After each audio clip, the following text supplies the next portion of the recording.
Well, here we are. Not quite having to use oxygen yet, but it's getting up there, and not too much far to the top.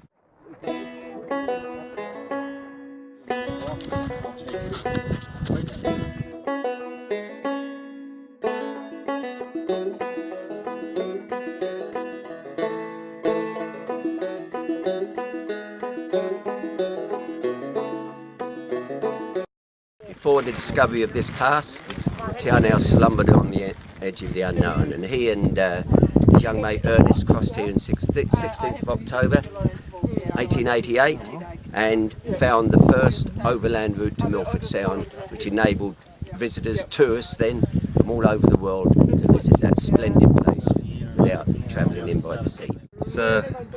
It's wonderful to be up here on the McKinnon Pass today, to be back. It's been many years, in fact it's been probably over 20 years since I've worn this particular jacket up on the pass, and I guess in the 23 years since when I first came up here, I've crossed it many hundreds of times, and I've of course lost count, but I know that I'll always remember this particular crossing and the significance of for being up here for the 125th anniversary of it, and with such a wonderful group of people.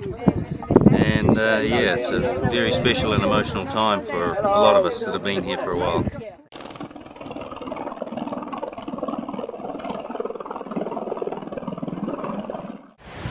Sutherland Falls, New Zealand's highest waterfall.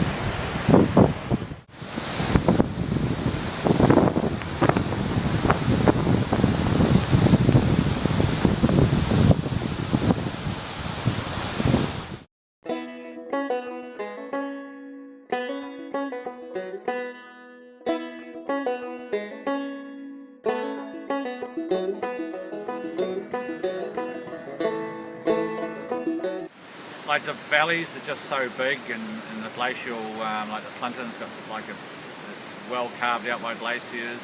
The rivers are just magnificent, beautiful and clear. See, our ancestors are coming through this place to foul, get birds, and also to come by the land pass through McKinnon Pass or Omanui to us, to come into Milford or Pil Tahi to gather the tangi wai or bowenite that's at the mouth of the Milford Sound. So this area, very special, and as you can see, beautiful scenery, beautiful waterfalls, and the whole track has been enjoyed by us all, and we're here to celebrate the 125 of the first climbing of the McKinnon Pass, or Omanui to us.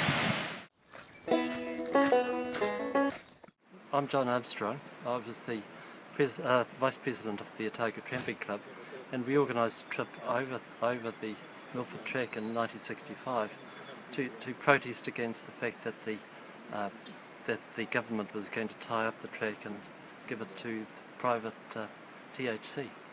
So do you think we'd be here today if it wasn't for the Otago Tramping Club? No, I think it would be tied up, and what's more, I suspect that other tracks would have been tied up as well. You're glad to see that so many people have got the chance to explore this part of the world? Well, definitely, because certainly the private guided tours make it available, but if that was exclusive, it would actually make it very difficult for the average Kiwi and often many overseas people to use the track, because it's quite expensive. And the whole point about this is it's right in the middle of a national park, so there's no way it should be exclusive to one organisation.